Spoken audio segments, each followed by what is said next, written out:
What's up, YouTube? I am videoing today to do a movie review. Well, just to basically talk about the movie. I went to see Black Swan on Saturday. And this wasn't planned because I hadn't really heard much about the movie. I hadn't seen any previews. It was a friend of mine's birthday. And the majority said Black Swan, so because I was there to celebrate the birthday, I went. When the movie started, I was like, okay, so is the whole movie going to be about ballet? Because that gets kind of boring, you know, seeing that over and over. And I'm not a dancer, so ballet's not necessarily my thing. But even though basically every scene had ballet in it in some kind of form or fashion, the movie took on a different form. It was like so creepy. Now, if you have not seen the movie and you plan to go see it, you may want to stop this video now because I will be spoiling some things because I'm sharing my thoughts. And if any of you all have seen the movie, you can show your appreciation for it if you liked it. Share your thoughts about it. Whatever you want to say. You can make a video response or, you know, you can leave the comments below. But I'm not sure if it's based on a true story or whatever. But in the movie, there's this ballerina. I don't know how old she is. I'm sure she's of legal age, meaning over 18. But she still lives at home with her mom. And her mom still babies her like she's 12. And she has some type of illness. I think she hallucinates a lot. She's not schizophrenic, she doesn't hear voices. But then again, she has this altered personality. So maybe she is schizophrenic. And there's different levels, maybe. I'm not sure about the specifics. And she also hallucinates. And she takes on another personality just to get this role. And she takes on the personality without even realizing she's done it. But she's been dancing for a while, but she's always been so frigid and so timid and always trying to be perfect. And when she feels she's not perfect, she's scared and she's always apologizing. Throughout the whole movie, I kid you not, she wants to cry. She does cry sometimes, but her eyes are watery the whole movie. It's just like she's always wanted to cry. She's always sad. But she's really shy or whatever.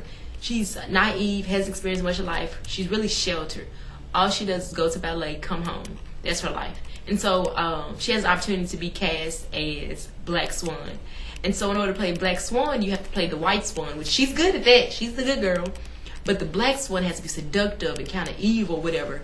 And she's afraid to let go. So the guy who's producing the show is like, I don't know if you can do it or whatever. And so he kisses her, which is kind of like taking advantage of her because he knew she's kind of weird, like, so she wasn't gonna be too sassy or whatever, but she bites him.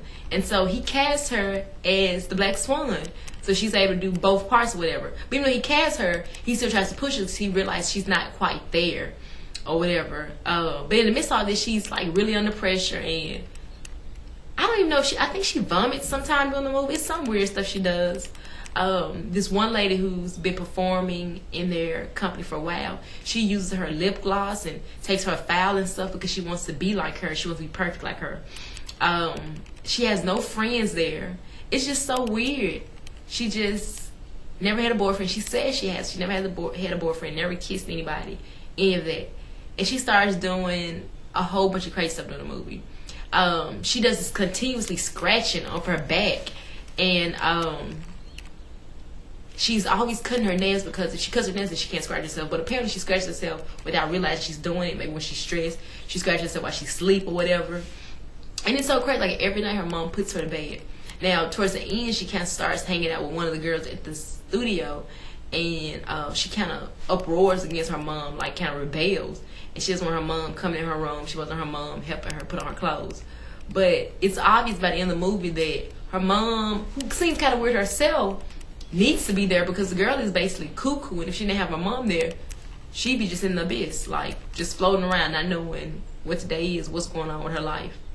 But in the end of the movie, she's so-called right before, there's 4 acts, or not acts, but 4 parts of her performance. And the first one, she falls, but she gets back up, so it's fine. Then she comes out doing the second one, it's fine. But doing the second one, third and fourth one, so right there in the middle, she goes back to her dressing room and she hallucinates and thinks that one of the dancers comes in her room, or is already in her room when she comes in. And she fights the girl, breaks the mirror by slamming her against it, and then takes one of the broken pieces from the glass and stabs it in her stomach. And then she drags the girl into the closet. I'm thinking, oh my gosh, she really killed this girl? Like, was it that serious? And so she does that, hides the girl in the closet, and then continues putting on her makeup. Goes out to performs 3, the third part. Does fine.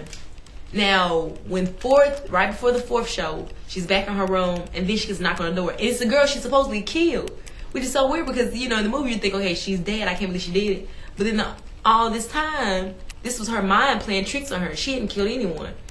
But so the girl who she thought she had killed comes to the door, and then she realizes that there's no body in the other room. The glass is broken, so who did she stab? She stabbed herself. So here she has this wound with this piece of glass stuck in it. So she pulls the glass out, and then she continues putting on her makeup like, I stabbed myself, oh well. Goes out there, performs her last part in all white now. So here it is, this blood stain. It's right there the whole time. Apparently nobody sees it. And by the time she gets to the end, in the show, she falls to her death, meaning she commits suicide. But in her real life, she does it too. So she's up there at the top, and she looks at and she sees her mom in the audience. And she's seeing her mom for the last time. And she falls back and, you know, hits the match they have set up. But when she falls back, when everybody comes, they realize she got this big blood stain that's spreading because she stabbed herself and she's dying. I was just like, what?